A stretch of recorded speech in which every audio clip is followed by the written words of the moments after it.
નમસ્કાર, ઉત્તર ગુજરાત ન્યૂઝમાં આપનું સ્વાગત છે। હું છું આપની સાથે શ્વેતા। વાત કરીએ યાત્રાધામ બહુચરાજીની, તો છેલ્લા 9 વર્ષથી પેસેન્જર ટ્રેન સુવિધા બંધ રહેતા સ્થાનિકો અને યાત્રિકો આકરા પાણીએ જોવા મળી રહ્યા છે।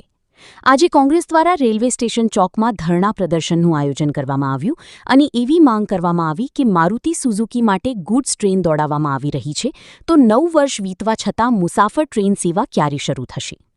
આવો જોઈએ અમારા આ વિશેષ અહેવાલમાં કે ધરણા પર બેસેલ કોંગ્રેસના લોકોની શું માંગ છે।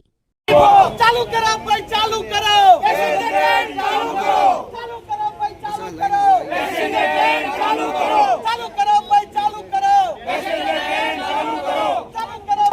શું નામ છે આપનું? હું દિનેશદાન ગઢવી, બેચર શહેર કોંગ્રેસ પ્રમુખ।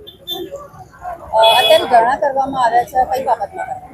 પેસેન્જર ટ્રેન ચાલુ કરવા માટે ધરણા કરવામાં આવે છે બેન। છેલ્લા 10 વર્ષથી પેસેન્જર ટ્રેન બંધ છે। માલગાડી મારુતિ માટે ચાલુ છે, પણ પેસેન્જર ટ્રેન બંધ છે। અહીંના જે નાના વેપારીઓ રહ્યા ત્યાંથી અમદાવાદથી માલ લઈ અને હવે વેચાણ કરવા માટેની જે વ્યવસ્થા છે એ ખોરવાઈ જાય છે। યાત્રાળુનો ઘસારો ઓછો થાય છે, માટે પેસેન્જર ટ્રેન ચાલુ કરવી ખૂબ જરૂરી છે। ખાસ વાત કરવામાં આવે તો કેટલા વર્ષથી પેસેન્જર માટે ટ્રેન નથી? 10 વર્ષથી પેસેન્જર ટ્રેન બંધ છે બેન। તો જે પ્રકારની મોટી કંપનીઓ આવેલી છે તેમને બધું પ્રોવાઈડ કરવામાં આવે છે માલગાડી? અહીંયા મારુતિના આવવાથી BRCL Bahucharaji railway corporation limited company નામની અહીં ખાનગીકરણ રેલવેનું કરવામાં આવ્યું છે એવું નક્કી કહી શકાય। રેલવેનું ખાનગીકરણ થઈ ગયું છે એવું કહી શકાય। મારું નામ દશરથભાઈ અને હું કોંગ્રેસનો કાર્યકર અને બેચરાજીના વેપારીઓ સાથે સંકળાયેલો છું। દશરથભાઈ, શું કહેશો? 9 વર્ષથી યાત્રાધામ બહુચરાજી જે છે ટ્રેન સેવાથી વંચિત છે। અમને કોઈ વાંધો નથી। મારુતિના આવવાના કારણે ઉદ્યોગો અને લોકોને ફાયદો થયો છે, એમાં બે મત નહીં।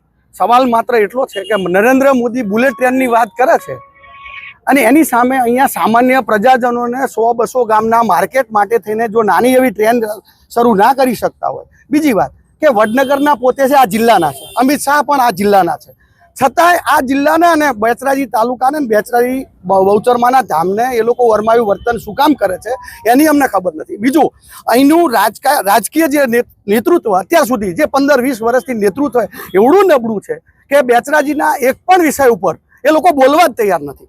અમારી માગણી સ્કૂલની હતી, સ્કૂલની માગણી જ્યારે આ કોંગ્રેસે આંદોલન કર્યું પછી સ્કૂલ કેમ મંજૂર થઈ? એટલે આ બધા સવાલોને લઈને આજે કોંગ્રેસ અને પ્રજાજનો અને વેપારીઓ એટલા માટે, કેમ કે વેપારીઓ અંદરથી ખૂબ ડરેલા છે, એમને પણ અવાજ ઉઠાવવો છે કે રોજ અહીંથી માલ લેવા જતા હતા અને માલ લઈને આવતા હતા।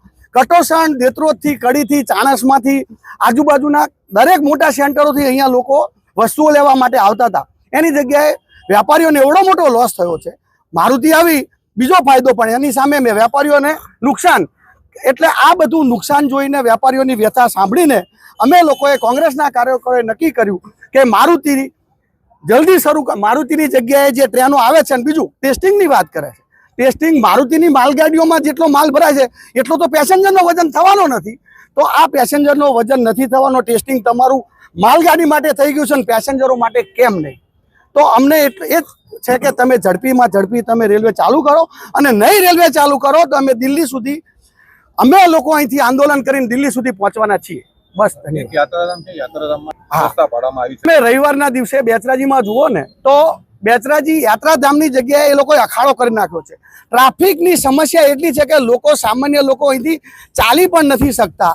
હવે આ નથી ચાલી શકતા, એની સામે જો ટ્રેન આવે તો લોકો ગાડીઓ લઈને, બીજું એક બાજુ તમે ડીઝલ બચાવો, પેટ્રોલ બચાવવાની વાત કરો છો, તો ગાડીઓને લોકો પોતાની પ્રાઇવેટ કાર લઈને આવે છે। એની જગ્યાએ જો અહીંયા રેલવે ચાલુ થાય તો લોકો એમની ગાડીઓ ઘરે મૂકીને ફેમિલી સાથે આરામથી અહીંયા આવી શકે।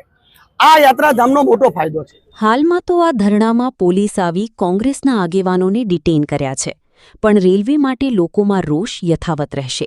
લોકોને સ્પર્શતો મુદ્દો ઉઠાવ્યો છે, પણ કોંગ્રેસના લેબલ સાથે આયોજન કરતા વેપારીઓનો સહયોગ અને નિરશતા જોવા મળી। પ્રદીપ ઠાકોર, ઉત્તર ગુજરાત ન્યૂઝ, મહેસાણા।